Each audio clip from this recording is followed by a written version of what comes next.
Dahil sa hirap ng buhay, ay iniwan ng dalagang may cancer ang anak sa harap ng isang mansyon.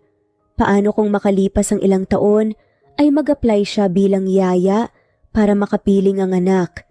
Mabawi pa kaya niya ito?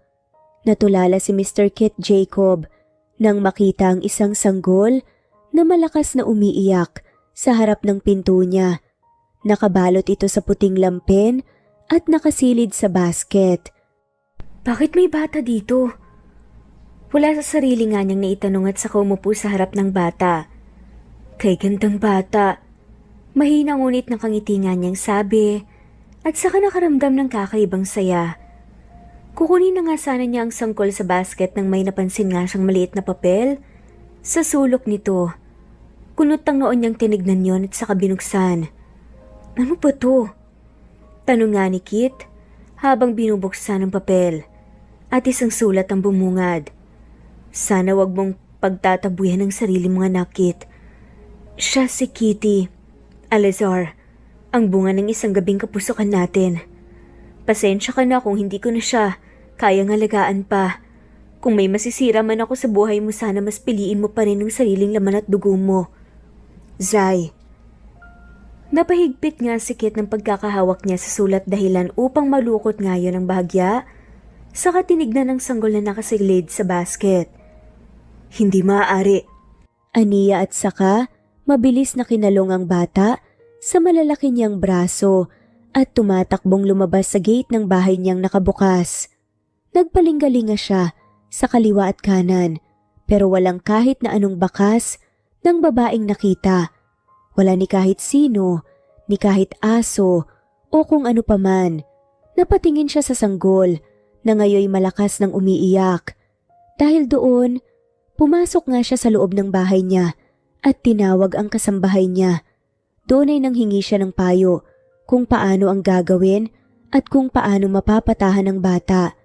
Chinek naman nito ang pampers, wala pa namang laman, kaya't naisipan nito na baka nagugutom. Sandali lang sir, ikukuha ko lang siya ng gatas sa kusina. Aniya ng ginang na agad namang tinanguan ni Kit. Nang mismong araw din na iyon, matapos tumahan ng bata, ay nagpunta agad siya sa hospital para magpalegal paternity DNA test.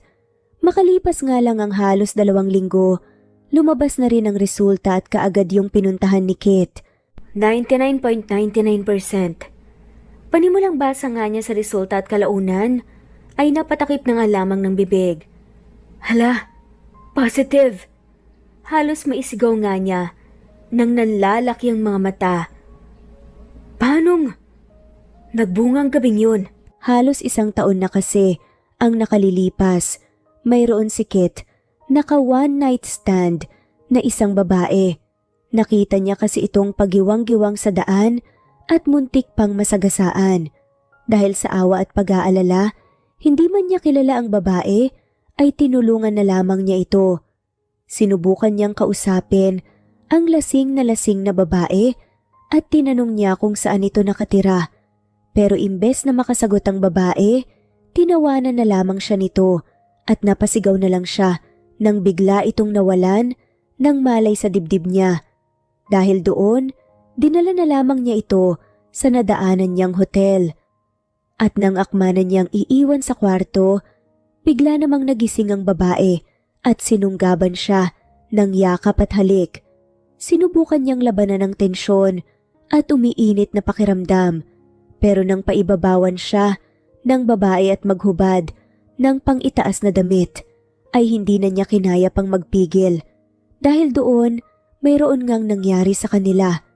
Ngunit paggising niya, wala na ang babae sa tabi niya, pero mayroon itong naiwan na ID, kaya't nalaman nga niya kung ano ang pangalan nito. Napabuntong hininga siya. Kung ganon, bakit hindi niya sinabi sa akin ng mas maaga? At bakit iniwan niya nang basta-basta ang anak namin sa harap ng pinto ng bahay ko? Bakit hindi man lang niya ako inausap? Napabuntong hininga siya at biglang nakaramdam ng sakit ng ulo, pero kahit ganoon, nakaramdam siya ng saya dahil mayroon na pala siyang matatawag na sariling anak. Umuwi siya ng bahay at kaagad na kinuha ang bata sa yaya niya. Siya ang nagpatahan dito nang umiyak ito, pero imbes nga na magpanik siya, ay nangilid pa ang mga luha sa kaniyang mga mata. Anak, huwag ka nang magalala. Kahit anong mangyari, hahanapin natin ang mama mo. Hindi ko hahayaan na lalaki ka ng walang ina. Kahit ano pa ang dahilan, pangako ko sa'yo, hindi ako susuko na mahanap ang mama mo. Karapatan mong makasama siya at karapatan niyang makasama ka. Hindi ko ipagkakait yun. Ano man ang dahilan, pananagutan ko.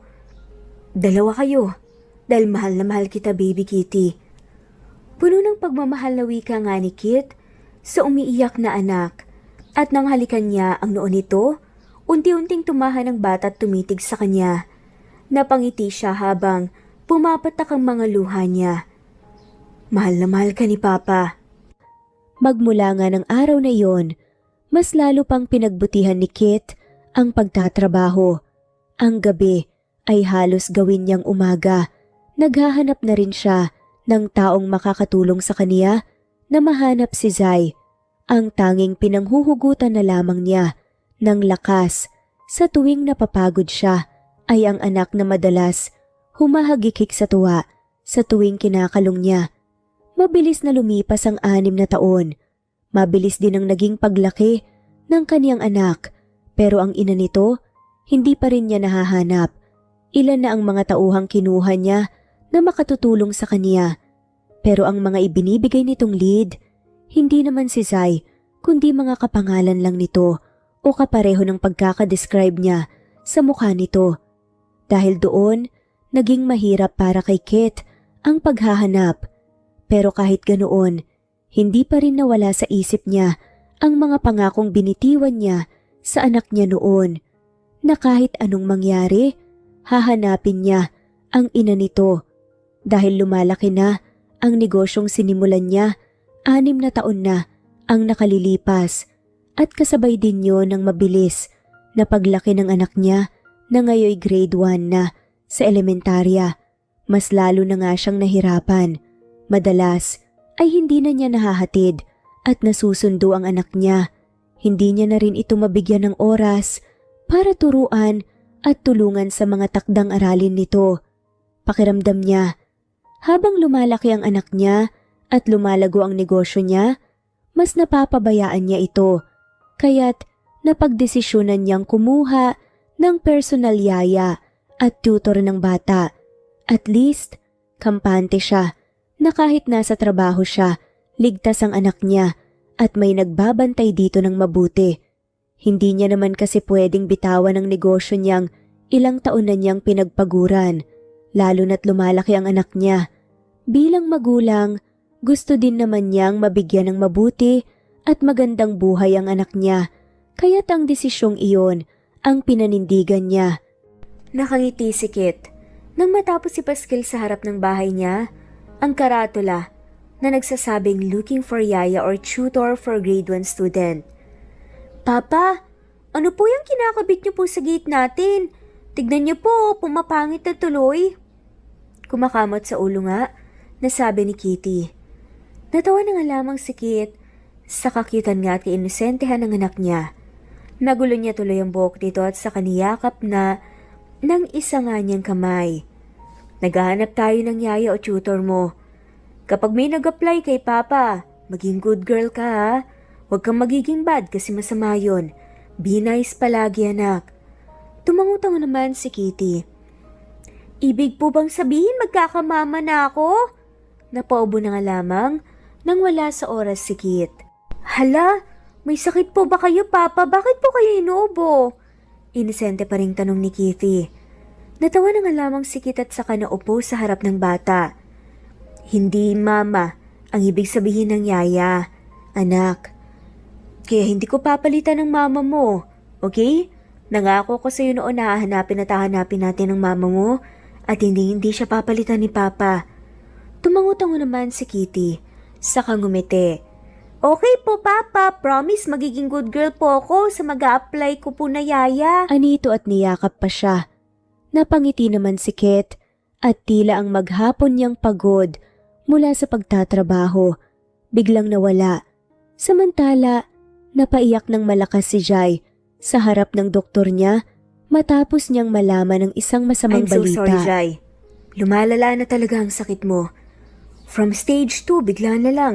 Nag-jump into stage 4 ang sakit mo, napakabilis. Hindi ka rin kasi nagpapa-check up ng ilang buwan.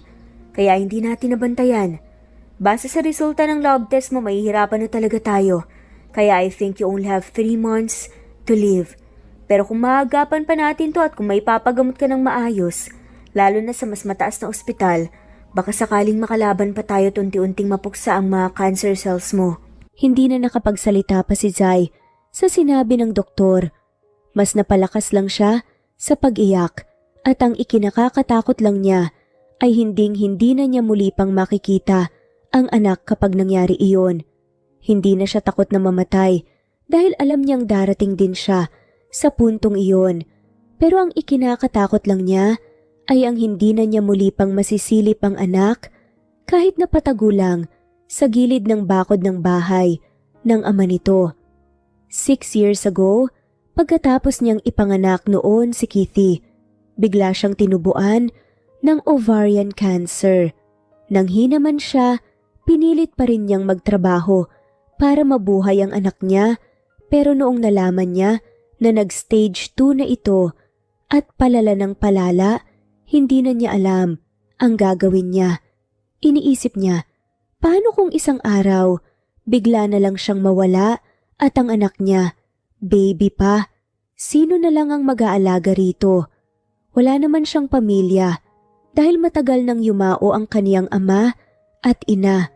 Wala din naman siyang mga kapatid at nasa probinsya ang mga kamag-anak niyang tumaboy sa kaniya.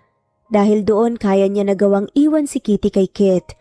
Dahil sa hiya sa lalaki, iniwan niya na lang ang anak sa harap ng bahay nito at hindi na hinarap pa ang lalaki. Nakita niya din kasi noong araw na yun na may kausap na babae si Kit. Natakot siya na baka asawa o girlfriend yun ni Kit. Ayaw naman niyang makasira ng pamilya, pero ayaw din naman niyang dumating sa puntong kapag binawi na ang buhay niya, maiwan na nag-iisa ang anak niya. Dahil sa masamang balita na yon, tulala at wala sa sarili siyang naglakad papunta sa bahay ni Kit.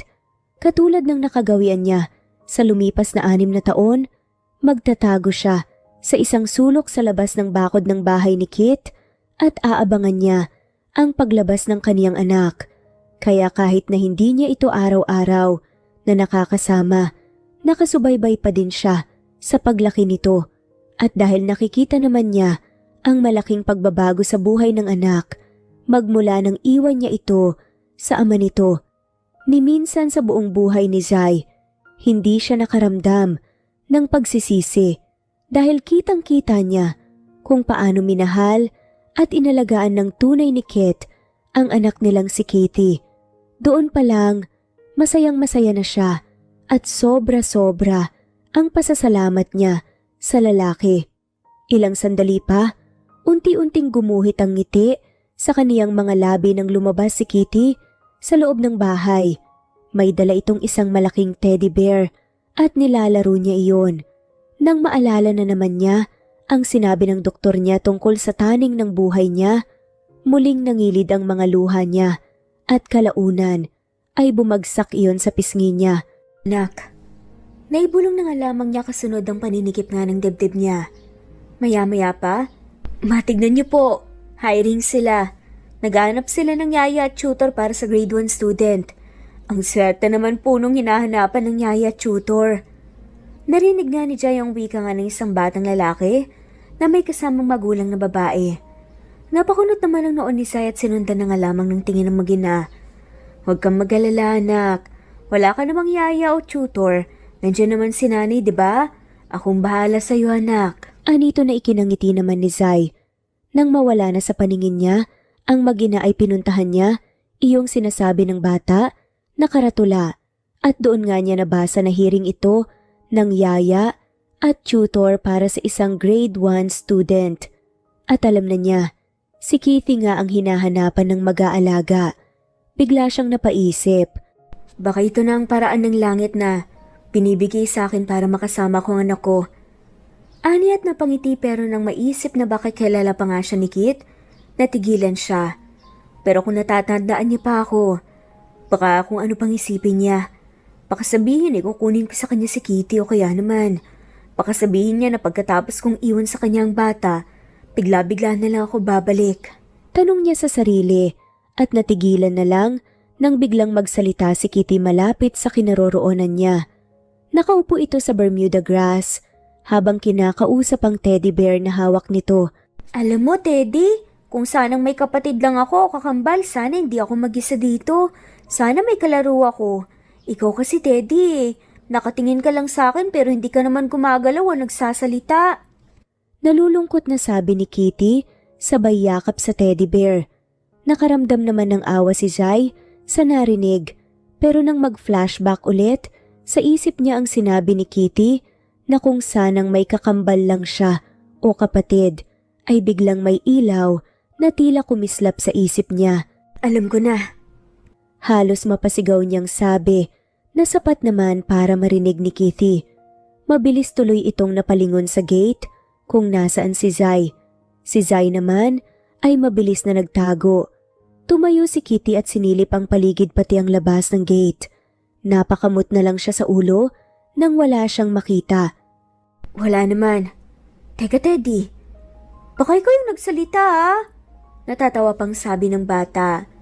Nang makapasok na ulit si Kitty sa loob ng bahay nila, ay lumabas naman mula sa isang masukal na sulok ng puno si Zai at sinundan ng tingin ng pumasok na anak. Kung kinakailangan ko ng magpanggap na may kakambal, makapasok lang ulit ako sa buhay mo, anak. Hanggang may panahon pa ako, sa mundong to gagawin ko talaga. Kahit man lang sa huling 3 buwan na natitira sa buhay ko, maalagaan man lang kita at maparamdam ko sa'yo kung gaano kita kamahal. Pinalipas lang muna ni Zai ang araw na iyon. Pinlano muna niya ang gagawin niya. Pinutol din niya ang buhok niya at saka medyo iniba ang estilo ng pananamit niya. Naglagay din siya ng isang maliit na nunal sa ibabaw ng labi niya para kahit papaano ay maiba in case na mamukhaan siya ni Kit. Okay, mula sa araw na to, hindi ka na si Zai. Ikaw na ngayon si Zeb. Aniya sa sarili habang nakaharap sa salamin, suot ang disguise niya. Bago umalis, nagdasal muna siya na sana maging mabait ngayon ang araw sa kaniya. Nagdasal na sana kahit medyo imposible ay matanggap siya sa posisyong iyon para sa anak niya, na sana maging posible na hindi siya mamukhaan ng lalaki. Isang gabi lang naman na nagsama kayo ni Kit, Zai. Malamang hindi niya natatandaan ang mukha mo. Aniya at malalim na humugot ng lakas ng loob sa sarili. Uminom muna din siya ng gamot bago umalis ng bahay. Makalipas ang ilang minuto, nakarating na din siya sa harap ng bahay ni Kit. Muli ay huminga siya ng malalim bago pinindot ang doorbell. Nandyan na po! Narinig pa niyang sigaw ng isang batang babae at ilang sandali lang, tumatakbo na itong lumabas ng bahay. Habang tinitingnan niya ang pagtakbo ni Kitty papunta sa gate, kung nasaan siya ay parang tinutunaw sa saya ang puso niya. Kitty, anak? Saad nga ni Zai. Ano po yan, ate? Magalang naman na tanong nga ng bata. Natawa nga si Zai sa narinig na pagtawag nga sa kanya ni Kitty. Magandang araw, Kitty. May nakapaskil kasi dito sa gate nyo. Na-hiring kayo ng yaya at tutor. Bukas pa ba ang application? Pwede pa ba akong mag-apply? Magalang mahinhin ngunit kinakabahan na tanong ni Zai sa bata. Opo ate, wala pa pong nag-a-apply kay Papa. Sandali lang po, tatawagin ko lang po si Papa. Bawal ko po kasing buksan yung gate eh. Anya at saka tumakbo na namang nagtungo sa loob nga ng bahay nila. Napangiti ng malawak si Zai. At ang luhang pumatak nga sa pisngi niya ay kaagad din niyang pinunas. Papa, ayun po siya oh. Sabi niya po, gusto niya daw pong mag-apply. Wika ng bibong si Kitty kay Kit pero si Zai naman mas lalo nang nakaramdam ng kaba. Zai, relax. I mean Zeb. Zeb na nga itatawag mo sa sarili mo para hindi ka malito. Punong pa nga ni Zai sa isip. Saka madiing pumikit at huminga ng malalim bago dumilat muli. Okay Zeb, kaya mo to laban. Ilang sandali pa nakalapit na nga si Kitty at Kit sa harap ng gate kung nasaan siya. Pero si Kit kanina pa nga magkasalubong ang kilay at pinagmasdan nga ng maigi si Jai. Hello po sir, may nakita po ako nakapaskil po dito sa gate nyo. Hiring pa po ba kayo? Zai? Tanong nga ni Kit. Napakurap-kurap na nga lamang ang mata ni Zai. Ang dibdib niya tuloy ay parang nang sasabog sa kaba. Paano niya natatandaan ang mukha ko? Isang gabi lang naman yun. Tapos 6 years ago na. Tanong pa nga niya sa isip. Mag-isip ka, Zai. Huwag kang papahalata. Dugtong pa nga niya sa kanyang isip. Zeb po ang pangalan ko, sir. Pero may kakambal po ako na Zai ang pangalan. Lalo namang nagsalubong ang kilay ni Kit. At agresibong binuksan ng pinto, may kinagulat naman ni Zai. Ano ka mo? Relax po, sir. Anya at nataas pa nga ang kamay na tila sumusuko sa mga pulis. Ako po si Zebiana de la Cruz, in short Zeb po. May kapatid ka namang kamong Zai? Zairine Nicole de la Cruz? Muli ay napakurap-kurap nga ang mata ni Zai, lalo na't agresibong hinawakan ni Kit ang magkabilang braso niya. Opo. Zai Nicole de la Cruz nga po. Kung gano'n, nasan siya? Saka teka, bakit parang magkamukha kayo? Hindi ko naman nalaman na may kakambal pala siya.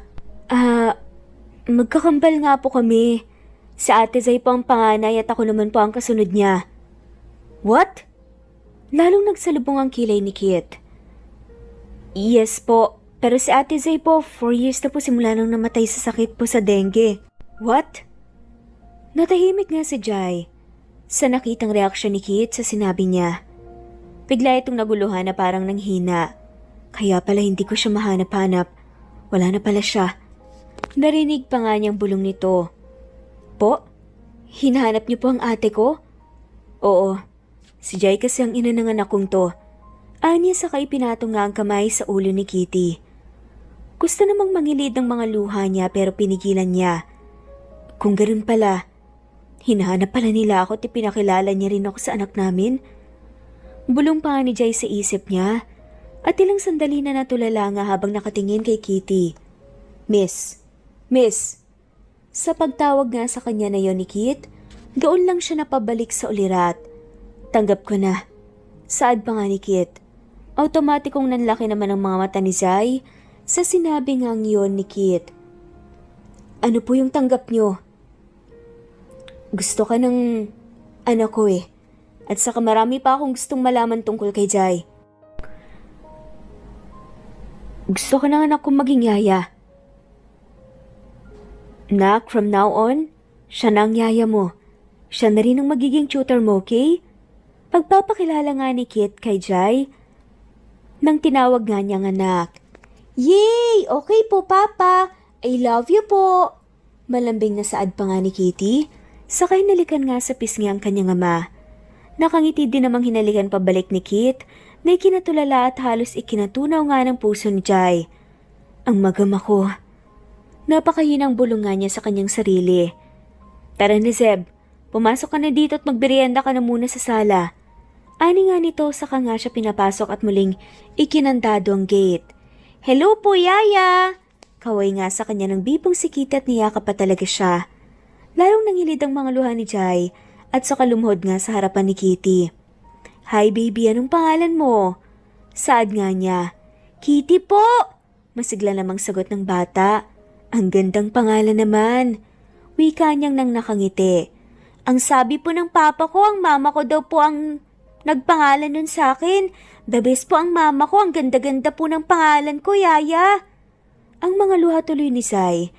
Hindi na nga niya napigilan pa sa pagbagsak pero kaagad nga niya itong pinunasan. Samantalang napakunot ang noon ni Kit, sa napansin sa katulong nga nilang si Zeb. Bakit ba parang may kakaiba? Totoo bang namatay talaga siya sa dengue?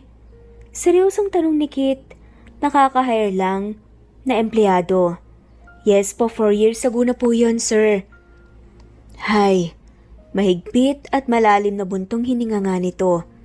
Napakunot naman ang noon ni Zai. Bakit po, sir? Sobrang tagal ko na kasi siyang hinahanap.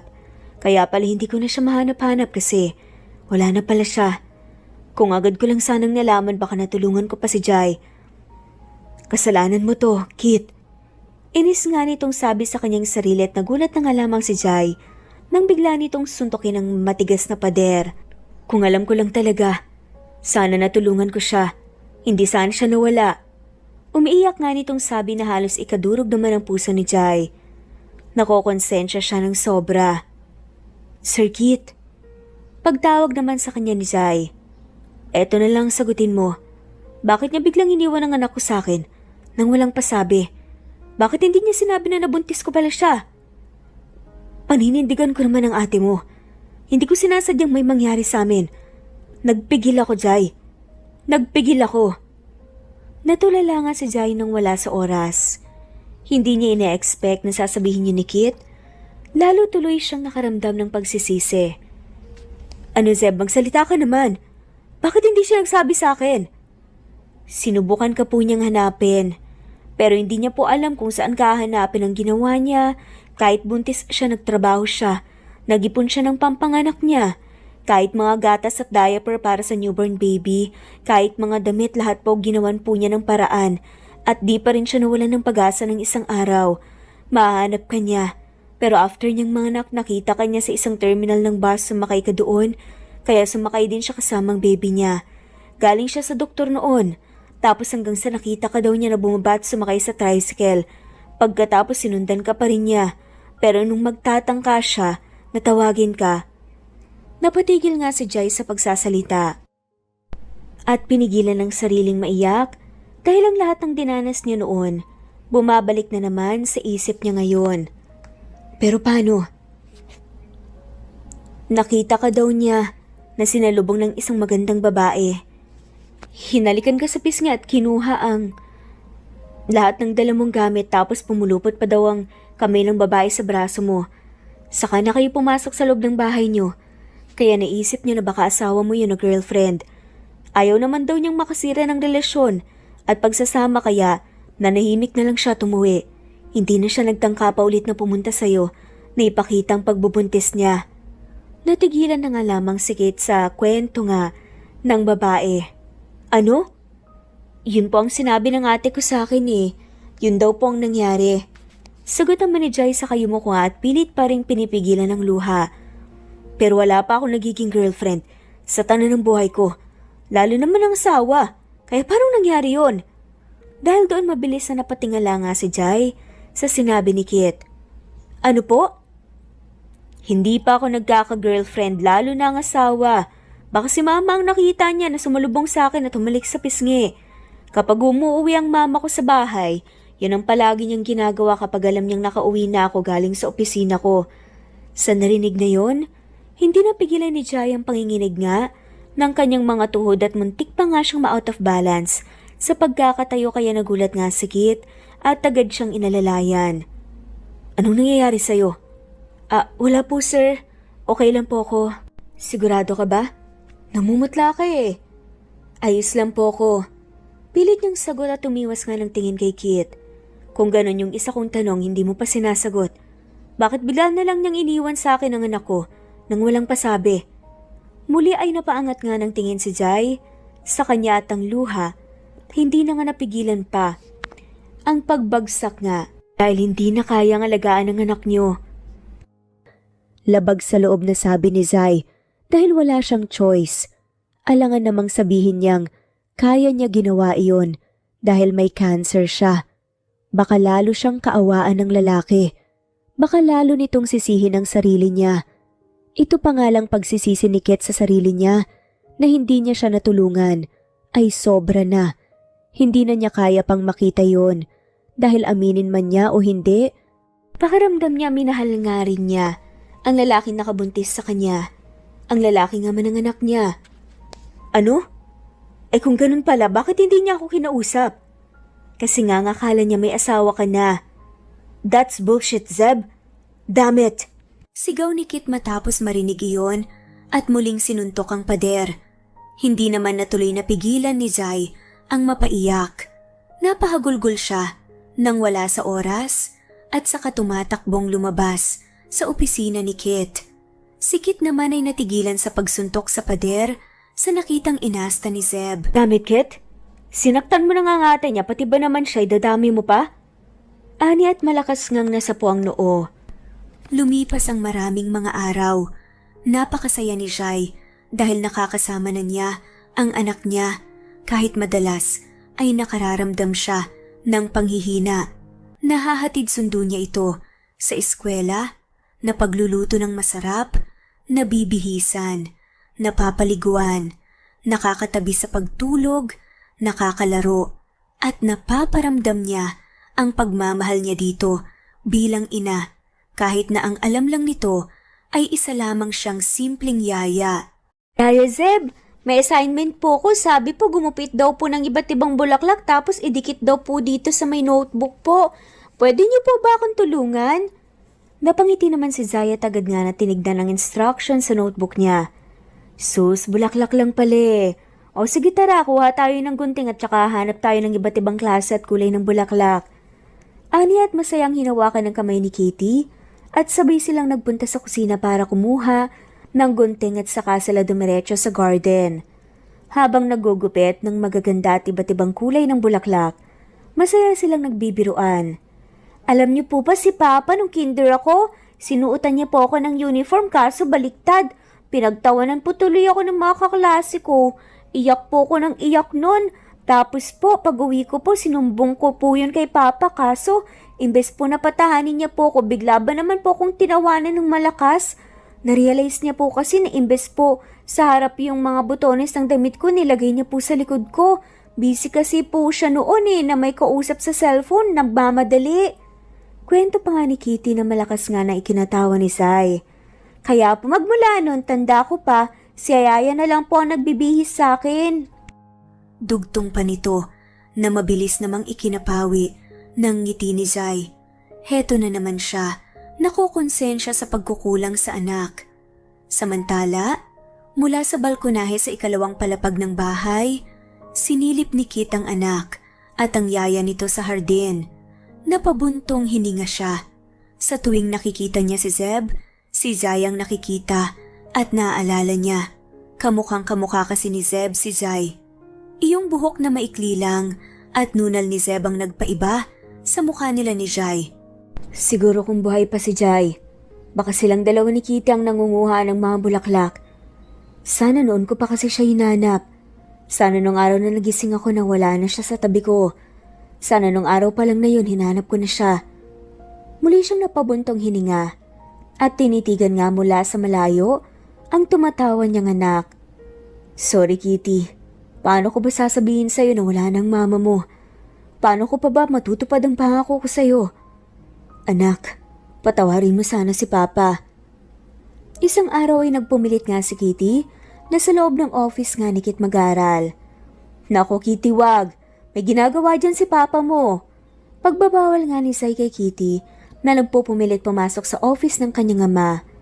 Yaya, gusto ko po si Papa naman pong magtuturo sa akin. Puro kayo na lang po eh. Nagtatampo pa nga nitong sabi at pilit na pinihit nga ang doorknob. Ang magkasalubongang kilay nga ang nakita nga kay Kit. Abala sa pagpirma ng ilang dokumento at nagulat sa biglang pagpasok ng kanyang anak. Hello po, Papa!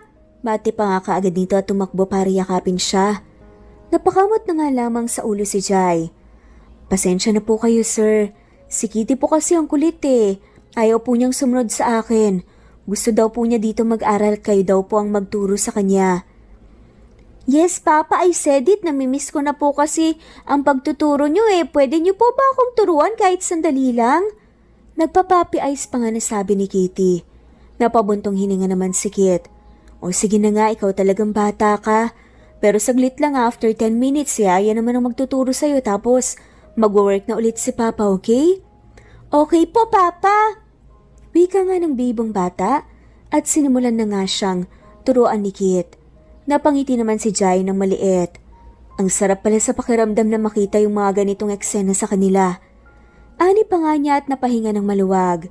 Si Kit naman napaangat ang tingin na nasa harap nga nilang si Zai. Kaya itong si Zai mabilis na napaiwas ang tingin. Bigla ay butil-butil nga na pawis ang lumabas sa katawan niya. Sir, siguro po sa labas ko na lang po hihintayin si Kitty. Tumango naman si Kit pero hindi pa rin siya nilulubayan ng tingin. Nang pipihitin na nga ni Zay ang doorknob, bigla namang nagsalita si Kit. Pakikuha mo na rin si Kitty ng mansanas sa ref. Hatiin mo na yan sa maliliit. Pakibalatan na rin. Anya na sinunod naman ni Zay. Muli na nga lamang itinuon ni Kit ang atensyon sa anak kahit na nahahati nga ni Zay ang atensyon niya. Kamukhang kamukha talaga. Bulong niya at saka napailing nga ng ulo. Ilang minuto ang lumipas, bumalik na nga ulit sa office ni si Zay. Dala nga ang isang mangkok ng nakabalat at nakahiwang mansanas. Heto po sir. Salamat yaya. Kitty anak, heto palang merienda mo. Okay po papa. Salamat po, pero papa, wiwi po muna ako sa banyo. Wika ng bata na hindi naman nahinintay ang isasagot ng ama at tumatakbong nagpunta sa banyo. Kapwa naman ni Kit at Zay na sinundan ng tingin ang cute na bata. Kapwa sila napapangiti pa at nang magkasalubong ng tingin, bigla silang nagkailangan. Dahil doon, hindi sinasadyang matabig ni Zay ang isang wine glass sa gilid ng lamesa ni Kit. Dahilan para malaglag iyon at mabasag. Naku po! Sigaw nga ni Zay at napaidtad na nga lamang sa gulat. Mabilis din siyang umupo at isi-isang kinuha ang bubog nga nang natataranta. Naku sir, pasensya na po. Hindi ko po talaga sinasadya.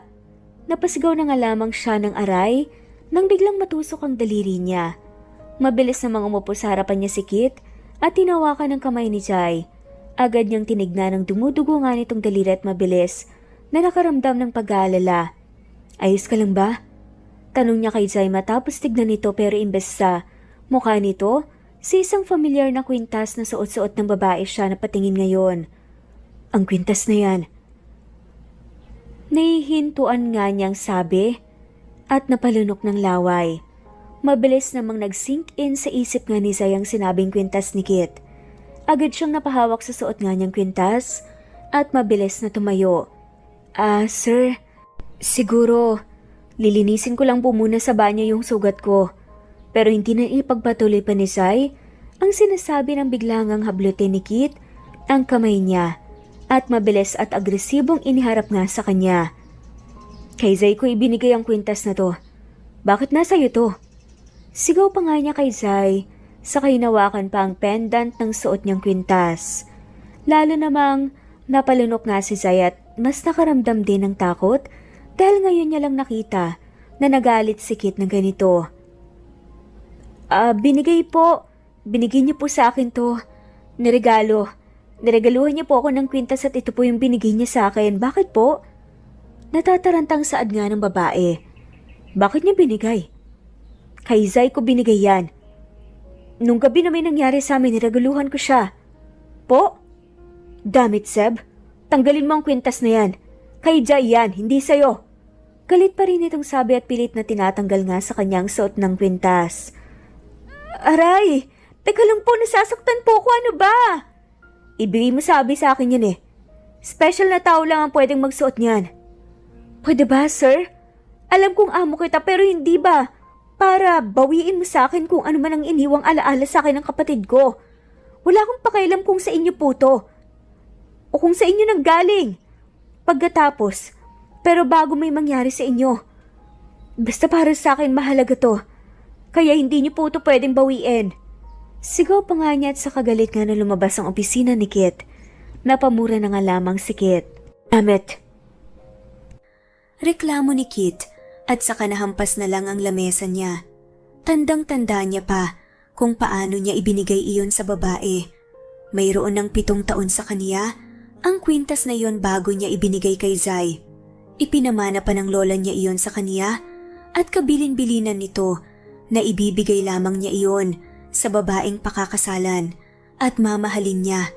Since may nangyari nga sa kanila ni Zay noon, ipinangako niya sa sarili niya na kahit anong mangyari, pananagutan niya kung ano man ang namagitan sa kanila ng gabing iyon, kaya niya iyon ibinigay kay Zay na ngayon naman, suot-suot ng kakambal nitong si Zeb. Bad trip talaga. Reklamo pa nga niya bago niya napansing nasa likod na pala niya ang anak niya. Papa, ano pong nangyari? Bakit po may basag na baso po dito at saka po ano po yung narinig ko pong nagsisigawan? Nag-aaway po ba kayo ni Yaya? Inosente at walang kaide-ideya na tanong nga ni Kitty sa kanyang ama. Doon lang napabalik nga sa ulirat si Kit.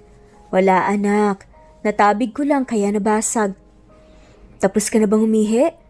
Tanong pa nga niya sa bata sa kaisa-isang pinulot nga gamit ang tisyo ang mga bubog sa lapag. Opo, sagot naman ni Kitty habang pinanood siya. Sa kabilang banda nagkulong nga sa banyo si Zai at humahugulgol nga sa pagiyak habang hawak-hawak niya ang pendant ng kwintas na binigay sa kanya ni Kit noon. Eto na nga lang ang alaala ko sa kanya, kukuhanin pa niya. May sama ng loob na sabi pa nga niya. Naalala na naman niya tuloy kung paano nag-react si Kit kanina. Bigla siyang napahawak sa dibdib niya. Posible kaya na, kaya ganun ang reaksyon niya kasi minahal niya rin ako? Natutulala pa nga niyang tanong sa sarili pero nang maisip na imposible yan mabilis nga din siyang umiling-iling ulit. Hindi, Jai. Imposible. Huwag kang ang pantasera. Ilusyonada. Dapat ang iniisip mo ngayon paano ka magsasorry sa inasal mo. Kung bakit nga naman kasi, ang lakas ng impact kapag itong kwintas ko ang pinag-uusapan eh. Nakaraan nga muntik na akong makipagsuntukan sa kanto kasi ninakaw sa akin tong kwintas. Ito nang halang yung nag-iisa akong ginto sa buhay. Nanakawin pa ng iba. Nakangusong sabi nga niya at nangakmang pipihitin niya ang doorknob para makalabas nang banyo ay bigla naman siyang nahilo. Ay, Shemay! Sumasama na naman ang pakiramdam ko. Ani at saka naupo na nga lamang sa nakatakip nga at pagkatapos kinuha sa bulsa niya ang isang piraso ng gamot at agad na ininom yun. Buti na lang talaga hindi nawawala sa tabi ko tong tumbler ko. Ani at saka pumikit at ipinahinga nga munang sarili sa loob ng banyo. Habang lumilipas ang mga araw, may ilang bagay na napapansin si Kit sa mga ikinikilos ng yaya ni Katie. Magmula ng araw na makita niya na suot nito ang kwintas na ibinigay niya kay Zai noon, unti-unti nang nabubuo sa kanya ang pagdududa na tila may mali na hindi niya malaman kung ano. Tulad na lamang ngayon, laman sila ng sala. Mula sa sala makikita ang isang bahagi ng lamesa sa kusina at nandoon sina Kitty at Zai, masayang nagtutulungan sa pagbe-bake ng cookies na babaunin bukas ni Kitty sa school. Yung bonding nila, hindi pang magyaya para lang silang mag-ina talaga. Kung minsan, napapansin din ni Kit na kapag gusto niyang ihatid sundo si Kitty sa school, hindi naman sumasang-ayon si Zai at sinasabi nito na siya na lamang ang bahala. Sa tuwing umiiyak din si Kitty, hindi niya ito mapatahan-tahan pero kapag si Zai, siguradong agad-agad titigil sa pagiyak si Kitty. Isa pa sa kung minsan ay napapansin ni Kit sa babae. Yung parang bigla itong nanghihina. Parang ang dalas nitong mapagod kahit na simpleng gawain lang. Kahit minsan pagtuturo lang kay Kitty, para bang pagod na pagod siya. Madalas pang mamutla at pagpawisan ng buo-buo. Napapansin din niya na ang dalas nitong ma-out of balance. Parang anytime ay matutumba ito. Masyado na yatang umiikot ang mundo ko sa kambal ni Zai. Ani nga nito at saka ilang beses na iniling nga ang ulo. Yaya! Sigaw naman ni Kitty na mabilis na ikinalingon nga ni Kit sa direksyon ng dalawa sa kusina. Naalarma siya nang makita sa aktong bigla na nga lamang natumba si Jai. Dahil doon, tumatakbo nga niyang pinuntahan ito at kaagad na nilapitan. Zeb, ano nangyari? Bakit? Nataranta nga niyang tanong kasabay ang pansin na namumutla na naman ito. Ang pawis nga nito sa noo butil-butil na naman. Nilalagnat ka pa yata, teka bubuhatin kita anak. Tawagin mo si Yaya Kusing at sabihin mo na tawagan si Doc Lee. Pumunta ka mo ngayon dito. Utos nga niya sa anak at kaagad na kinarga ang nangihinang si Jai. Hindi na po sir, okay lang po ako. Baka napagod lang po ako. Hindi, putlang-putla ka. Ang taas din ng lagnat mo. Kinakabahang saad nga ni Kit. Hindi na po sir. Gamot lang po talaga ang katapat nito. Ibaba niyo na po ako, kaya ko na po. Pasensya na po sa abala. Anya at pinilit nga si Kit na ibaba siya. Si Kit naman walang nagawa at nakanganga na nga lamang niyang sinundan nang tingin si Jai na ngayon ay nangihina na nga ngunit naglalakad paakyat sa kwarto niya. Nagkatingin na naman ang magama na ang mukha parehas na nag-aalala. Papa, tawagin po rin kaya natin yung doktor ko na palagi akong tinutusok ng karayom sa kamay. Inosenteng suwestyon nga ni Kitty sa kanyang ama. Nalapitan naman siya ni Kit at saka ginulo ang buhok, pagkatapos ay niyakap. Ilang minuto nga lang ang nagdaan, isang nurse ang dumating sa kanila. Nagtaka naman si Kit at bakit nurse, hindi doktor. Magandang araw po. Wala po si Dr. Lee ngayon eh. May inooperahan po siyang pasyente kaya ako na lang po muna ang pinadala. Nasaan po bang pasyente? Dahil nandito na ang nurse, wala na nga lang nagawa si Kit kung hindi ang samahan ito sa kwarto ni Jai. Si Jai naman, tumanggi na magpatingin dahil aniya. Maayos na ang pakiramdam niya, bagay na mas lalong ipinagtaka ni Kit. Putlang-putla pa nga rin ito.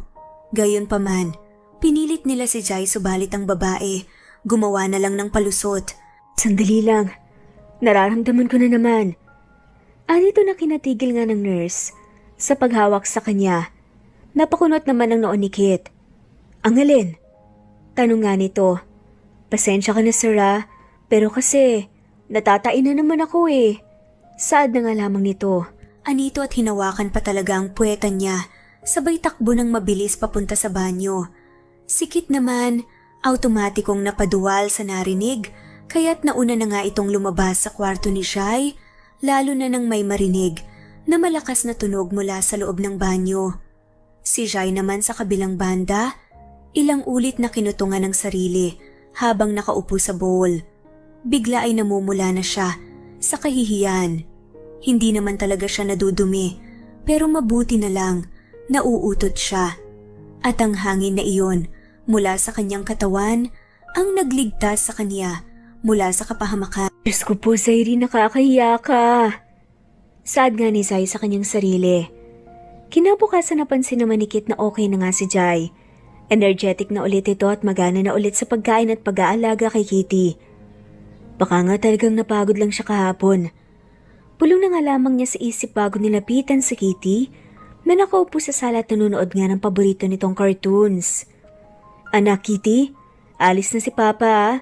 Mag-work muna ako sa office ko mamayang dinner, sumabay ka muna kay Yaya Zeb mo. Sa pagkain kasi baka hindi ako makauwi ka agad. Birthday kasi ng isa sa employees ko. Nakapangako ako nung nakaraang linggo na sasama sa kanila. Mag-night out. Okay po, Papa. Sagot naman ni Kitty na wala man lamang kahit na anong bakas ng pagtatampo sa ama. Sige anak, good girl ha? Bilin pa ni Kit at saka hinalikan sa noo ang anak at nagpaalam na kay Jai na aalis na. Si Jai naman, nakangiti lang niyang sinundan ng tingin ng lalaki at ilang segundo lang ay nakaramdam na naman ng sama ng pakiramdam. Hay, mag-uumpisa na naman. Aniya at kumuha lang ng isang piraso ng gamot sa bulsa at uminom ng tubig pagkatapos ay tinuruan na si Kitty sa pagbabasa niya. Kinagabihan, nahirapang matulog si Zai. Iniisip niya kasi na anong oras na, wala pa rin si Kit. Si Kitty naman, heto sa tabi niya at tulog na. Nag-request kasi ito na kung pwede, samahan siyang matulog sa kwarto nito dahil wala pa ang papa niya at natatakot siya. Mula'y sinilip nga ni Zai ang maliit na orasan sa side table ng kama ni Kitty. 3:00 na ng madaling araw pero wala pa rin Kit na umuuwi. Nasaan ka na ba kasi, Kit? Nag-aalalang bulong niya at saka nagdesisyong sa sala na lang maghintay. Sinigurado muna niyang hindi nagising si Kitty at may kumot itong nakabalot sa katawan.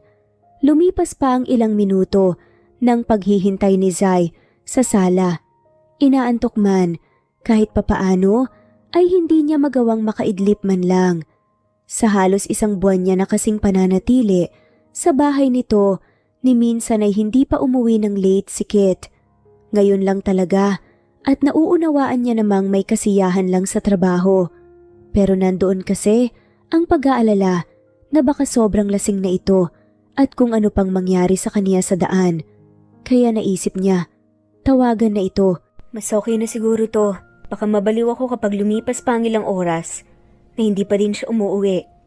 Aniya sa isip at sinimulan ng i-dial ang numero ng lalaki, pero kahit anong dial at text ang gawin niya, wala pa rin talagang sumasagot.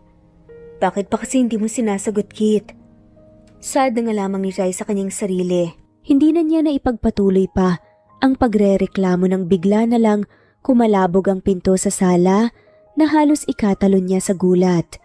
Mabilis at alerto siyang kumuha ng babasaging vase na nasa center table ng lamisita at kaagad na nagtago sa likod ng mahabang sofa. Andito na ako. Bahay kong magandang maganda. Narinig niyang sabi ng isang familiar na boses. Dahan-dahan siyang sumilip mula sa gilid. Nang mahabang sofa at doon nakita, si Kit nga ang pumasok. Ikaw lang pala. Sa wakas na isipan mo ring umuwi na. Bulong niya ng pagrereklamo at takma na nga siyang tatayo nang bigla namang magsalita si Kit. Bakit ba ganun, Selfa? Tagal-tagal mong hinanap yung tao tapos tigok naman na pala. Anito sa lasingan na tono. Natigilan naman si Jai at mabilis na nakaramdam ng mabilis na pagtibok ng puso. Puro na lang, Jai. Mababaliw ka na at kakajay mo. Tapos yung tao nagpapahinga na sa kabilang buhay. Dagdag pa nga ni Kit at pagyewang-gewang nga na naglakad. Kung bakit ba naman kasi sa lahat ng nakaka-one night stand ko, yung babaeng yun pa talaga. Yung babae na kahit anong gawin ko, hindi ko makalimut-limutan. Dapat nga wala nga siya sa memorya ko kasi patay na siya, pero bakit ganun? Bakit ba siya pa din ang laman ng pesteng pusong to? Si Zay naman na nagtatago nga sa likod ng mahabang sofa, patakip na nga lamang sa bibig at pinipigilan na makagawa ng kahit na anong bagay. Mahal na mahal kita, Zay.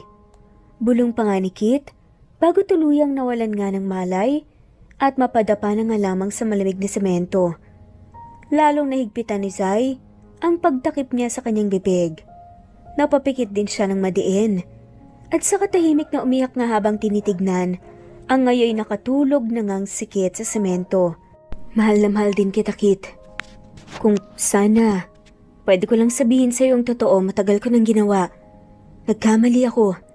Nagkamali ako na isipin ng mga bagay na wala naman palang basihan. Kesa ang kausapin ka. I'm sorry, Kit, na duwag ako. Lumipas ang marami pang mga araw. Si Kit, hindi namamalaya ng sarili sa palaging pagsubaybay kay Zay na kilala niya bilang si Zeb. Kahit anong kilos nito, hindi na niya napapansin ang pagsulyap ng mga ngiti niya. Iyon ang pakiramdam na gumagaan sa tuwing nakikita niya ang babae. Si Kitty tuloy, nang mapansin iyon, kaagad na tinukso ang ama.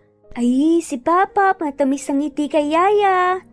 Anito na agad ngang ibin na balik nga ni Kit sa wisyo at mabilis nga niyang tinakpan ang bibig ng anak. Ano ka ba naman, Kitty? Saan mo natutunan yan, ha? Mapapahamak tayo dyan. Anya sa bata, pero si Kitty tumawa nga lang ng malakas. Aminin niyo na po kasi, Papa, na gusto niyo po si Yaya. Tumigil ka, hindi no?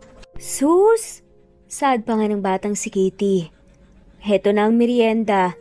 Masaya at ganadong wika naman ni Jai habang nilalapag sa center table ang mga ginawa niyang pancake. Nasa sala kasi sila ngayon at nanonood ng TV. Yaya, alam niyo po ba si Papa may crush? Huy! Sita nga ni Kit. Hindi na nga naipagpatuloy pa ni Kitty ang sinasabi nang mabilis na tinakpan ni Kit ang bibig nito. Si Jai naman napakunot na nga lamang ang noo. Ano yun? Pag-uulit nga ni Jai. Wala po. Ano lang, ito po kasing si Kitty. May crush na daw siya sa room nila. Sabat naman ni Kit. Aba, Kitty anak, bata ka pa. Tigil-tigilan mo yung crush-crush na yan, grade 1 ka pa lang. Agad na taranta nito kay Kitty. Si Kit naman nagulat sa naging reaksyon ni Jai. Lalo na sa pagtawag nga nito ng anak sa anak niya. Hala siya, bakit ako? Si Papa nga po yung may gusto sa inyo eh. Muli hindi na ipagpatuloy ni Kit ang sinasabi nang takpan na naman ni Kit ang bibig niya. Papa, Paungol na sabi nga ni Kitty habang ang kamay ng papa niya, pilit niyang tinatanggal sa bibig niya. O diba sabi sa'yo, Yaya Zeb, talagang itong anak ko may crush na. Ang bata-bata pa. Palusot na nga lamang ni Kit kahit na may napapansin na nga si Jai. O hetong pancake na gawa ni Yaya mo. Kainin mo na lang anak, gutom lang yan. Ani pa nga nito sa kasinumpalan nga ng isang buong pancake sa bibig ng anak. Si Kitty wala na nga lang nagawa kundi ang irapan nga ang ama at nguyain na nga lamang ang laman ng bibig niya. Huwag mo na lang pansinin tong anak ko. Magulo lang talaga. Ani pa nga nito at napakamot na nga lamang sa ulo. Pancake gusto mo? Bigla ay offer niya kay Zai. Mawala lang ang awkwardness sa paligid. Tumango naman si Zai at umupo sa kaharap na sofa ni Kit at saka kumain ng pancake at uminom ng tinimpla niyang juice. Nagpatuloy ang ganoong sistema sa pagitan ni Kit at Zai. Nararamdaman ni Zai, talagang nagkakagusto na sa kanya si Kit. Bigla kasi itong naging maalaga sa kanya, bigla ay parang hindi katulong ang tingin nito sa kanya. Baka nakikita niya sa akin ng totoong Jai. Kahit alam niya nga ako si Zeb. Baka yung pagkagusto niya sa totoong Jai, nailipat kay Zeb na ako din naman? Ano ba naman tong pinasok mo, Jai? Bakit mo pa ginugulo ang buhay niya? Hindi siya pwedeng magkagusto sa'yo kasi masasaktan mo lang siya. Ang pakay mo lang naman kung bakit ka nandito ay para makasama ang anak mo. Nalaman mo lang na single si Kit. Pahuhulugan mo na kaagad sa'yo? Reklamo nga niya sa sarili, saka magkasalubong ang kilay na ininom nga ang gamot mula sa bulsa. Kailangan gumawa ka ng paraan para hindi ka niya magustuhan. Gumawa ka ng mga nakaka-turn off na bagay. Kumbinsi pa nga niya sa sarili, pero maya-maya ay napabuntong hininga lang din. So paninindigan mo yung pagpapanggap mo?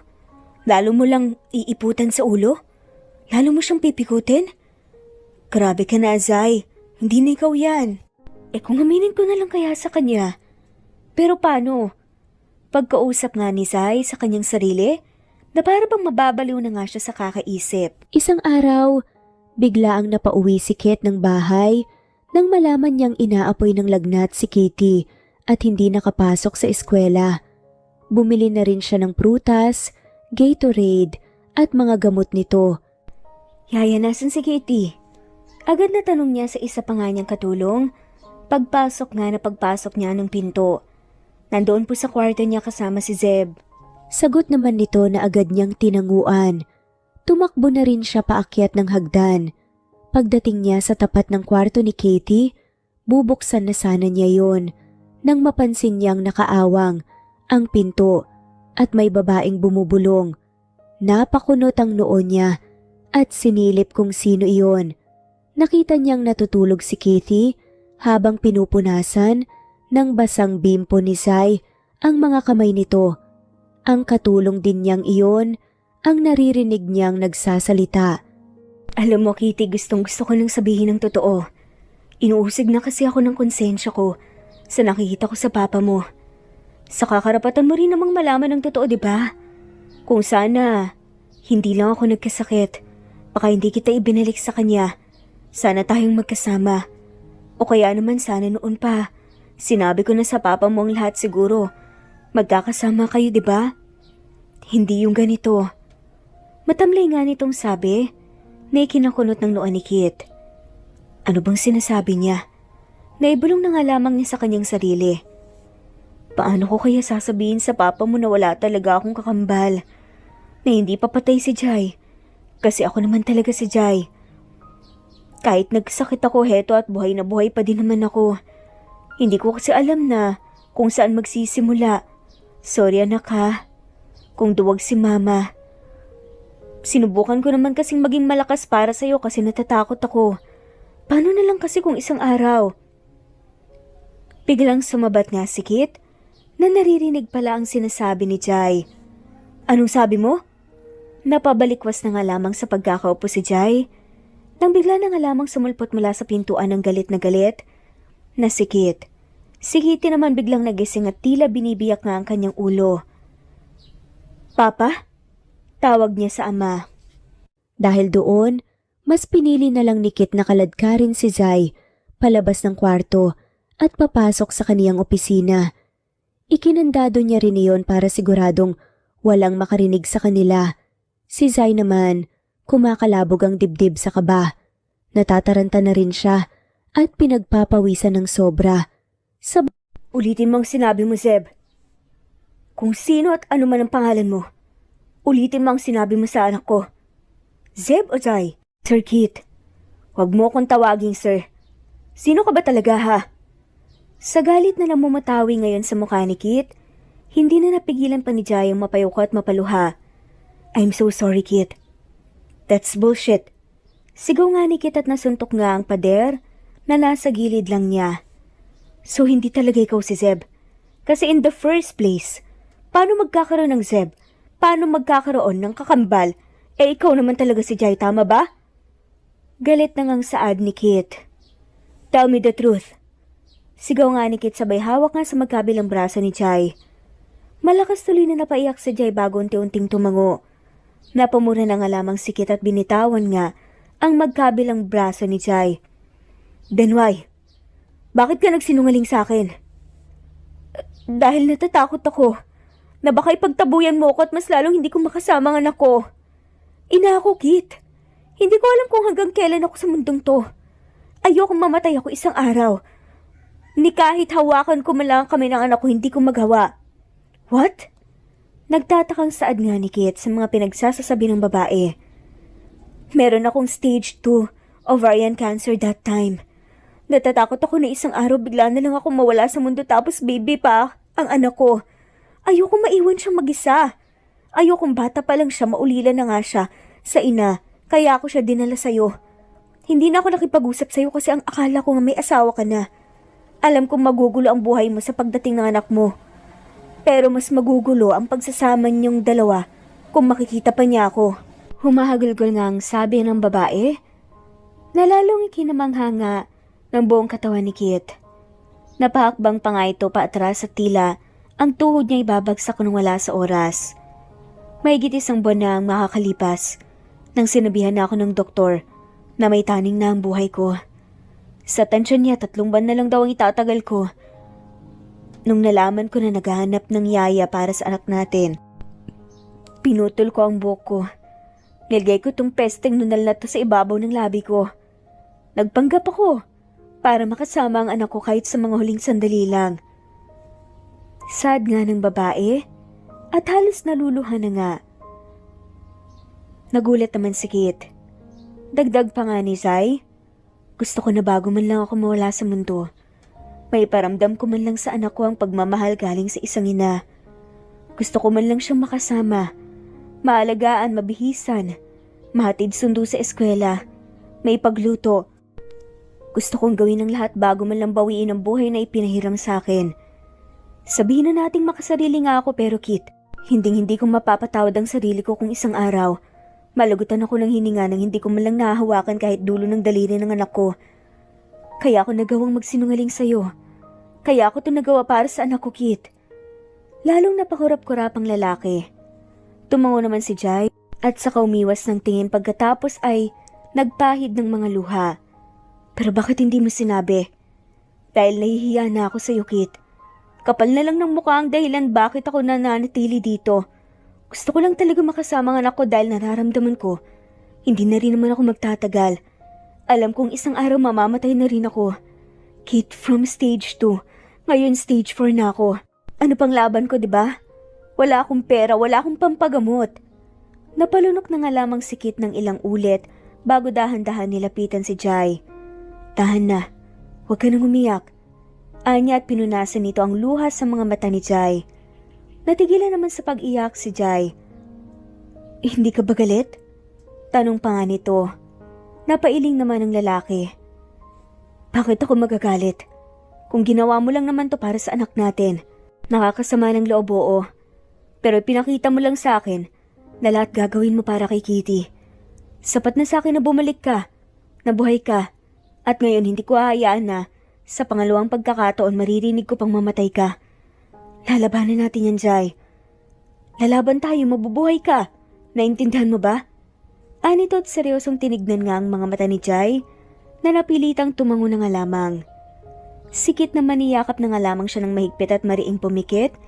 Ilang sandali lang narinig nga ni Jai ang mahina nitong pag-iyak. Hindi nga niya alam kung anong sasabihin. Kit. Dagdag pa nga ng lalaki, ang tagal kitang hinanap, Jai. Kung sino-sino nang binayaran ko para matulungan akong hanapin ka. Tapos ngayon malalaman ko, sa mga halaman lang pala sa harap ka, nagtatago. Bakit hindi man lang kita nakita? Bakit hindi man lang kita napansin? Kung alam ko lang talaga kasama mo sana akong lumaban sa lahat. Kasi mahal na mahal kita, Jai. Mahal na mahal kita. Anito at mas lalo pang naramdaman ni Jai ang paghigpit ng pagyakap nga nito. Ramdam na ramdam niya ang kasabikan at pangungulila ng lalaki sa kanya. Mahal na mahal din kita, Kit. Anya at sunod-sunod na pagpatak nga ng buo-buong mga luhang bumagsak sa magkabilang pisngi niya. Nang marinig naman yun ni Kit, dahan-dahan siyang kumalas sa pagkakayakap at dalawang kamay niyang hinawakan ang magkabilang pisngi ni Jai. Kahit ano, sino ka pa? Kahit nagsinungaling ka, nagtago, naglihim, kahit ano pa, tandaan mo sa lahat ng laban akong kasama mo. Alam kong nagawa mo lang ang lahat ng yun para sa anak natin. At nagpapasalamat ako sa iyo ng sobra na sa kabila ng akala mo, may asawa na ako, binuhay mo pa rin ang anak natin. Kinaya mong iraos ang 9 na buwan hanggang sa makapanganak ka nang ikaw lang. Bilib ako sa iyo, Jai. Napakalakas mo. Yung ginawa mong pagsasakripisyo na yun, sobra-sobra na para intindihin at patawarin ka. Nakangiti nga nitong sabi na nagpagaan naman ang kalooban ni Jai. Maraming salamat, Kit. Ngumiti naman na may kasamang pagluha si Kit nang maalala niya ang ipinangako niya kay Kitty noon. Salamat din kasi natupad ko pala ang pangako ko sa anak natin nang hindi ko man lang nalalaman. Ano yun? Tanong nga ni Jai nang biglang, Papa? Ay silang napatingin sa pintuan. Narinig nilang kinatok iyon ng kanilang anak. Hinawakan ni Kit ang kamay ni Jai at saka ito inalalayan sa pagpunta sa pintuan. Pinagbuksan ni Kit ang kanilang anak na ngayon ay namumutla na pala. Ay sus Mariosep, anak. Sigaw kaagad ni Jai at inunahan na nga si Kit sa pagbuhat nga nito. Anak, sorry na iwan ka namin ni Papa mo. Kamusta ka? Anong nararamdaman mo? Masama pong pakiramdam ko, Yaya. Nahihilo po ako. Matamlay na saad pa nga ni Kitty. Anak, panimula naman ni Kit, tinignan naman siya ni Jai. Bakit po, Papa? Simula sa araw na to, hindi na Yaya ang itatawag mo kay Yaya Zeb mo, ha? Napakunot no ang bata at nagtataka. Ha? Bakit po? Di ba ang pangako sa'yo ni yung Papa mo noon? Hahanapin niya si Mama para sa'yo? Tumango naman si Kitty. Bakit po, Papa? Nahanap niyo na po ba si Mama? Magkakamama na po ba ako, Papa? Bigla na nabik namang tanong nito, kaya natawa silang dalawa. Oo, anak. Ayan nga at kalong-kalong ka na ng mama mo. Sagot ni Kit na ikinagulumihanan nga ng mukha ni Kitty. Po? Anak siya ni Mama Jai. Jai talaga ang pangalan niya at hindi Zeb. Naguguluhan namang tiningnan ni Kitty ang mukha ng ina. Dahil doon, unti-unti nilang ipinaliwanag kay Kitty ang lahat. Iyong kaya lang maunawaan nito at mas pinadali lang nila ang pagpapaintindi sa bata. Po? Kayo po ba ang mama ko? Tumango naman si Jai na ngayon ay pumatak na nga ang mga luha. Si Kitty naman iningat nga ang magkabilang kamay sa mukha ng ina at pinunasan nito ang luha nga ni Jai. Huwag na po kayong umiyak, Mama.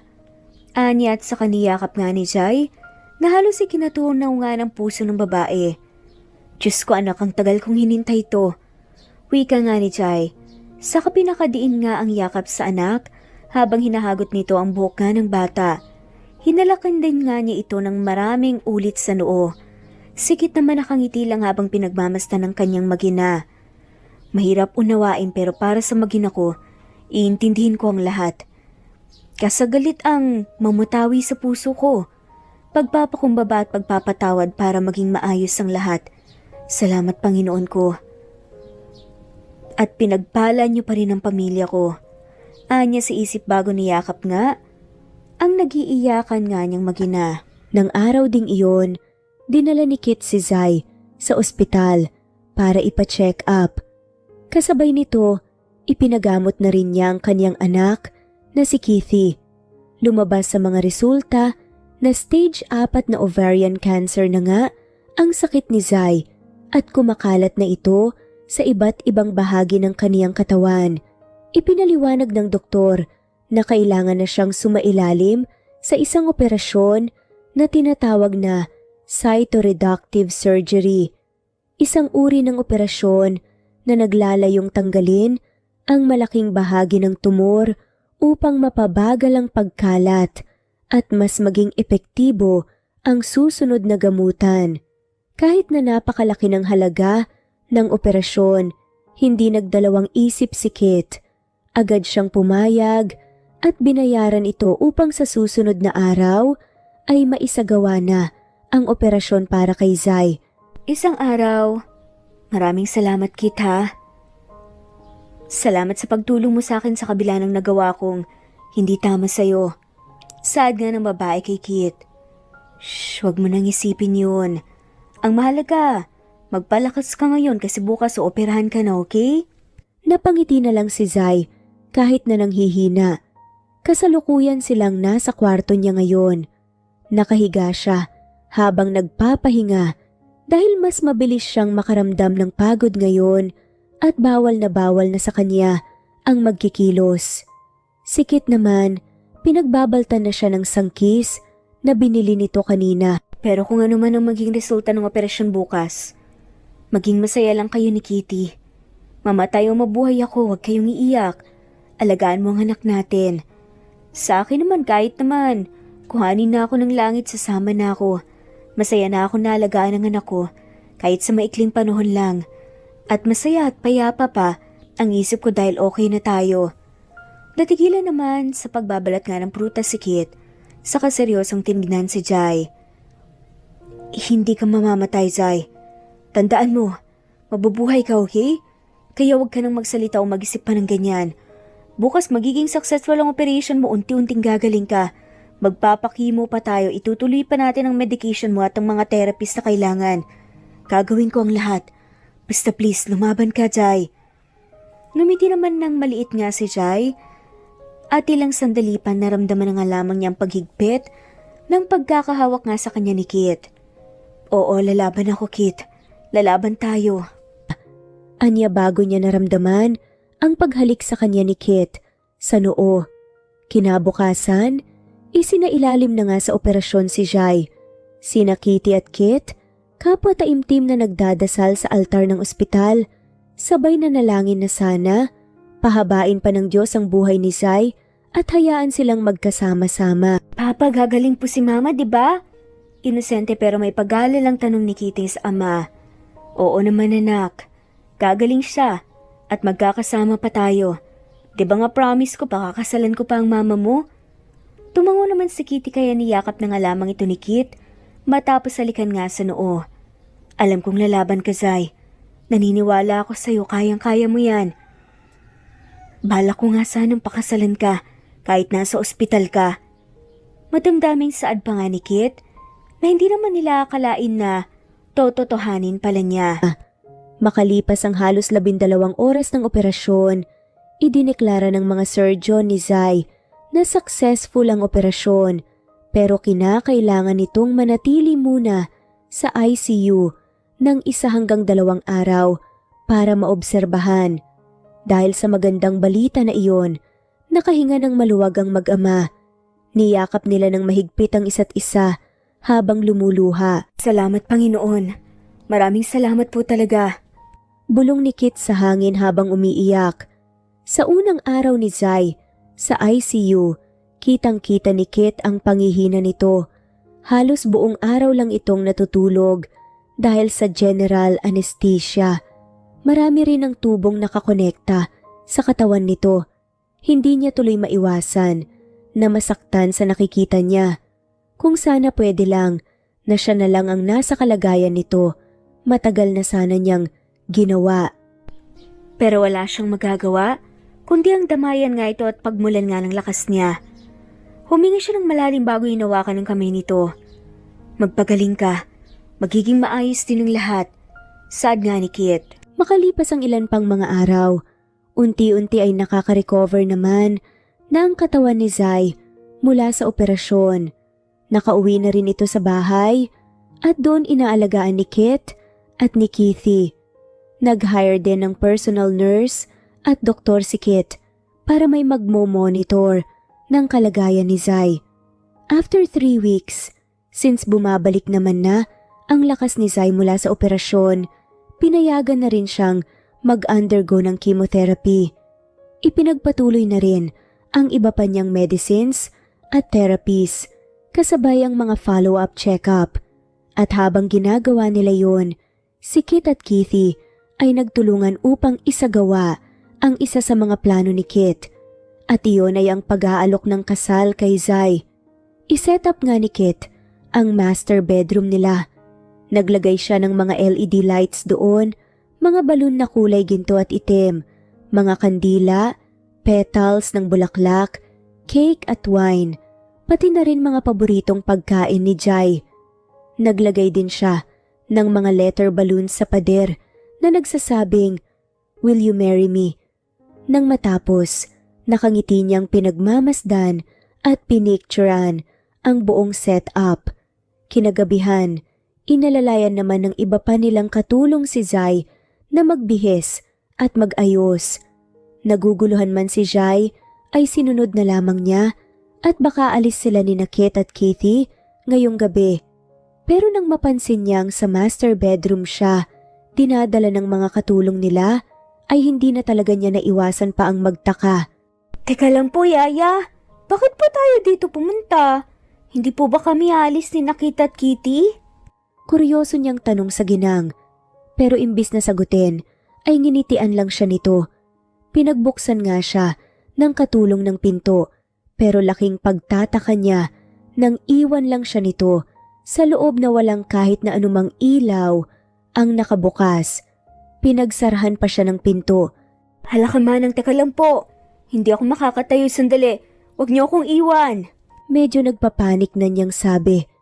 Pinagpapawisan na rin siya ng buo-buo, pero ilang sandali lang, bigla na lamang bumukas ang kulay dilaw na LED lights at doon bumungad ang isang napakagandang wedding proposal na setup. Napatakip tuloy siya ng bibig. Nang libutin niya ng tingin ng paligid, ay ngayon niya lang napansin na ang wheelchair niya pala nasa gitna ng isang arko na gawa sa kinurbang petals ng pula at puting rosas.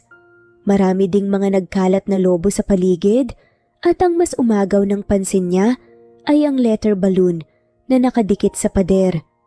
Napahagulgol na tuloy siya nang wala sa oras kahit na hindi pa niya nakikita si Kit.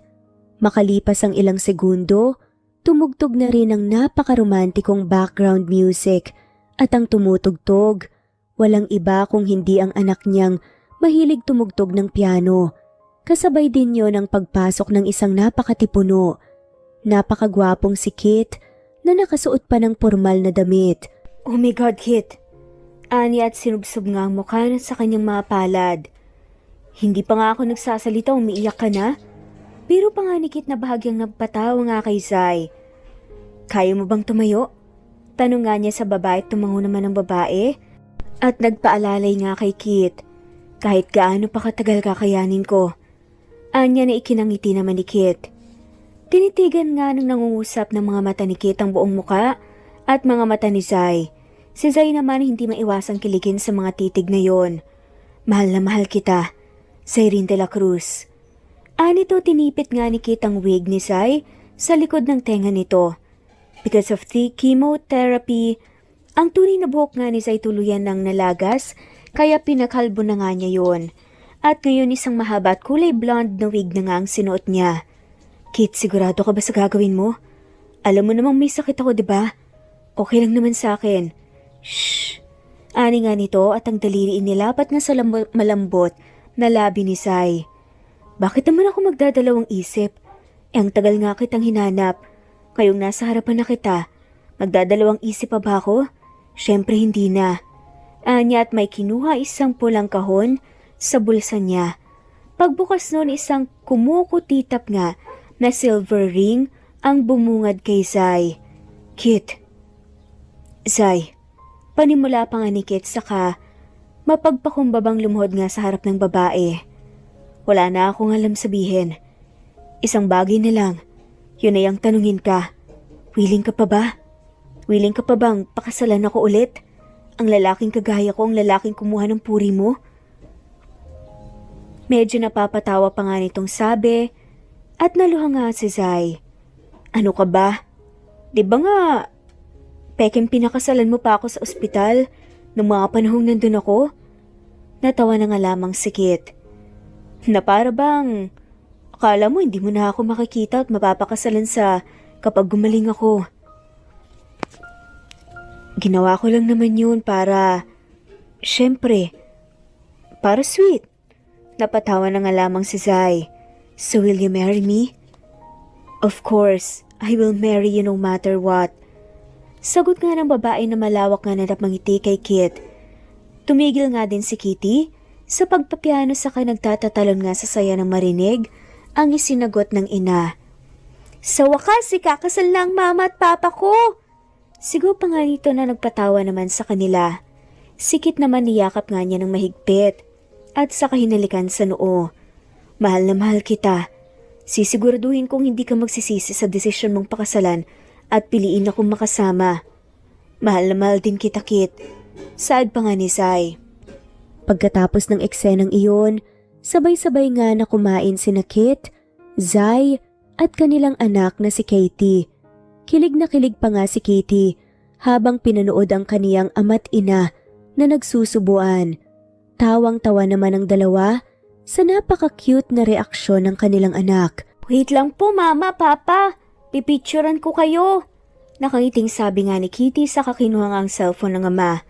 Kaagad naman na tumayo nga si Kit sa kinakbayan nga si Zai na nakaupo nga sa wheelchair. Pagkatapos ay malawak ang mga ngiti nilang humarap sa kamera. 1, 2, 3, say cheese!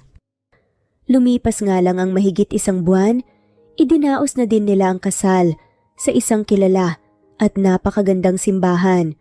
Sa sumpa ni Kit, ipinangako din niya na once gumaling si Jai, muli niya itong pakakasalan sa masing grandeng kasal. Pagkatapos ng kasal, ay ipinagpatuloy nga ni Jai ang pagpapagamot. Sumailalim siya sa mas madaming therapy, hindi bumitaw sa chemotherapy, walang pinalipas na gamot, at sumailalim pa sa iba't ibang operasyon makalipas ang ilang taon na paglaban niya sa kanser. At habang nasa gitna siya ng sakuna, ang pag-aalaga ng kaniyang asawang si Kit at anak na si Kathy ang pinanghuhugutan niya ng lakas. Sa tuwing nakikita niyang masaya ang mga ito, nagsisimulang sumilay sa buhay ang pagnanais niyang ipagpatuloy ang laban at makasama sila ng matagal, mas lalong lumalakas ang loob niya. Kung lumalaban sila para sa akin, dapat lang din na lumaban ako para sa kanila. Kahit na sobrang hirap pa. Bulong niya sa sarili kasabay ang malawak na pagngiti. Ano honey, uminom ka na ba ng gamot? Tanong sa kanya ng asawang si Kit habang nakaupo siya sa wheelchair at nagpapahangin sa labas ng bahay nila. Pinanonood nga niya ngayon si Kitty na masayang nakikipaglaro sa mga paru-paro sa kanilang hardin. Honey, tapos na. Anya kasabay ng paghawak sa kamay ng kanyang asawa. Nandito lang kami palagi ng anak mo, honey. Huwag kang panghinaan ng loob. Anito sabay pagayos nga nito. Sawig na suot nga niya sa kanito ipinatong ang ulo niya sa balikat ni Kit habang pinagmamasdan nila ang anak na masayang naglalaro kasabay ang papalubog nga na araw. Mahal na mahal ko kayo, Kit. Mahal na mahal kita. Mabilis pang lumipas ang panibagong 5 taon. Ipinagpatuloy pa rin niya ang gamutan katulad ng dati. Marami din siyang pinagdaanang pagsubok at ilang beses na inatake ng sakit. Ilang beses siyang naglimampung-limampung sa ospital at kamuntikan ng mamatay. Pero heto ngayon si Jai, umiiyak sa saya sa ibinalita sa kaniya ng doktor. Totoo po ba talaga to, Dok? Walang halong biro? Yes, wala na kaming nakikitang kahit na anong cancer cells sa'yo. You are now cancer-free, Mrs. Alizar. Nakangiting sabi ng doktor na ikinaluhan na tuluyan nga ni Zai at maging ni Kit. Diyos ko, salamat Panginoon. Naibulalas pa nga ni Kate sa kaniyakap nga si Jai nang napakahigpit. Magaling ka na, asawa ko. Magaling ka na, nanalo tayo. Paulit-ulit na sabi ni Kate na paulit-ulit ding tinanguan ni Jai habang lumuluha. Oo, mahal ko. The game is finally over. Panalo tayo. Aniya at sinuklian ng mahigpit na yakap ng asawa. Dahil sa napakagandang balita na yon, nagpa-deliver ng marami at masasarap na pagkain si Kit sa buong ospital. Lahat ng staff, nurses, doktor, mga surgeon ni Jai, pati mga pasyente, pinakain niya bilang pasasalamat sa kanilang lahat at pagpapaalala sa mga pasyente na kahit gaano kahirap, kalala at katagalang laban, walang imposible. Matatalo at matatalo nila kahit anong sakit, basta may pananalig at pagtitiwala sa Diyos. Ang anak din nilang si Keithy, na ngayon ay 13 anyos na, ay umiiyak din nang magpunta sa ospital galing sa eskwela nang malaman niya ang magandang balita. Napakahigpit ang yakap na ibinigay niya sa kaniyang ama at ina't ngayon, magagawa na nilang magsimula ng panibagong buhay na walang sakit, walang takot at walang pag-aalala. Pagsasama-sama lang na puno ng saya at pagmamahalan hanggang sa susunod pa nilang mga hinaharap. At dito na nga po nagtatapos ang kwentong pagmamahalan ni Jai at Kit. Maraming salamat po sa lahat ng mga walang sawang sumusubaybay at shoutout po sa mga sumusunod.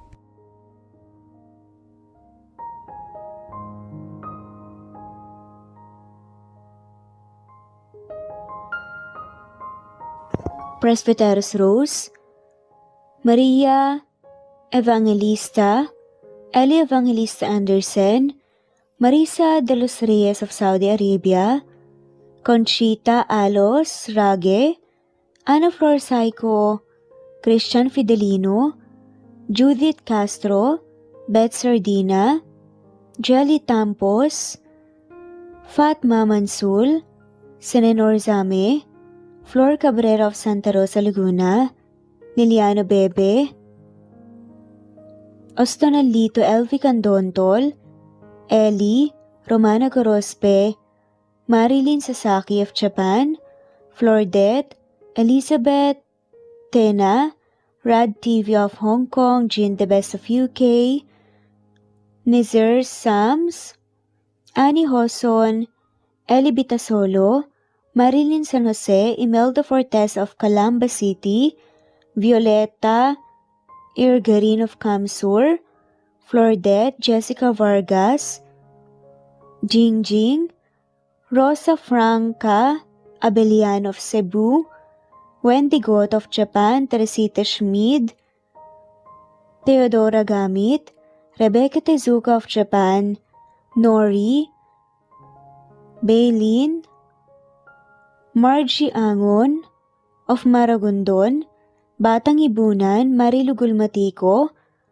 Leda Dapito, Geraldine Ana Victoria Linley of Macau, Marites Nitura, Reynante Salamania, Pasita Eliazar, Jingjing Nazareno, Gina Monge, Rosemary Vasquez, Mercy Villantes, Freda Reyes, Teresita Loida Gabas, Christian Fidelino, Ellie, Wilma Dargantes, Teresita de los Santos, Teodora Gamit, Rosemary, Romana, Leonisa, Kidim, Jean Debes, Eddie Codillian of Winnipeg, Canada, Flor, Ellie, Emily, Elila, Merlin, Leonisa Azotes, M. Season Vlog, Princess Rocker, Emma Gura, Flora Pasita Eliazar of Ontario, Canada, Eli Bitasolo of Milan, Italy, Carmencita Falcon, Rayland Pudadera, Marilu Gulmatico, Imelda, Liliano, Senen, Fatma Mansul, Teodora Gamit, Mercy, Evangeline Zamora, Chabidal, Kinciano Obas, Charlene Cartilla, Sofia Moore, Dumlao of Santiago City, Andrea Taga, Teodoro Roliuki, Ligaya Calvo, Maria Teresa Rosendo Corpin, Nida Rojas, Stephanie Arroyo, Kidim, Bonifacio Quinzon, D. Naitan Canada, Erlenda Heronda of Matanao, Davao del Sur, Leonila Perea of Concepcion Night, Cavite, Elsa Opiane, Presbiteros Fenavares, Ederlina Albiso, Lorna Ayman, Rose Marie Vasquez, Leonisa Azotes, Irish de la Peña, Marilyn San Jose, Eli Bitasolo, Senen, Catherine Laquinario, Ronilio, Marisa de los Reyes, Eddie Codillian of Canada, Jean Debes of UK, Teresita, Rebecca Tezuka of Kawasaki, Flora Fesparung of Batangas City, Ruby Corazon Riera, Elvi Candontol, Naitan Canada, Wilma Dargantes, Annie Hoson, Romana, Flor, Theodora Gamit, Nizer Sams, Emily Borak, Evangeline, Yana Binyon, Kimberly Ann Kempis, Theodora Gamit, Merlilyn Carmen Calunod, Christy Cabrera, Edrelina Gatyoan, Nori, Teresita Schmid, Liliano Bebe, Rosalinda Isidro, Leonora Pandakila, Mary Jean Malunes, Maria Nita Saltarin, Marlene Bosico, Pasita Eliazar, Celia Harabejo, Lovely Angel, Maria Elena Barosa, Chari Patata, Susan Melinda Gelit, Gloria Lucas of Poblacion Norte, Licab, Nueva Ecija, Francis Pilapil from Binganonan, Rizal, Ruby Corazon, Chabidal, Mary Joy Sabaresa, Lebuna Arnel, Angie, Reder, Kinciano Ebas, Lucia Baldo, Ara Adhani, Yamasuka, Evangeline Bautista, Mary Joy, Rodrigo Valerio of Balanga City, Bataan, Rosal, Rosalie, Ana Flor Saico, Carlo Gayorgor, Jelly Tampos, Rosemary Vasquez Presbiteros Rose Eli Evangelista Anderson, Fe Navares, Ostonalito Catherine, Ara Adhani, Jean Debes of UK, Lily Sales, Rose Mebucadon of Saudi Arabia, Ellie, Liliano Bebe of Italy, Lily, Loida Gabas, Ellen Cervantes of Malolo City, Bulacan, Evangeline Zamora, Jennifer Odias of Claveria, Miss Oriental, Nori, Annalyn Divina Gracia, Merlilyn Linley, Nora Balias of Siargao Island, Meding, Elvi Candontol, Wilma Dargantes, Helen Murillo, Ara Adhani, Carmencita Falcon, Ederlina Albiso, Florence De Leon, Rebecca Tezuka, Annie Hoson, Matea Ejes, Nancy Navarra, Teresita Schmid, Mercedita San Jose of Antipolo City, Princess Rocker, Marilu Gulmatico, Ana Victoria, Imelda Forteza of Calamba City, Jan Lulete, Batang Ibunan, Pinay, Elsa Kimura, Fatima, Eli Ramirez of Caloocan, Liliano, Saida, Flordet, Helen Murillo, Jelly Tampos, Senen Orzame, Elaila, Leonisa Azotes of Bacolod City, Pasita Eliazar, Romana Gorospe, Flor Cabrera of Laguna, Carmencita Falcon, Ronilio, Conchita Alco,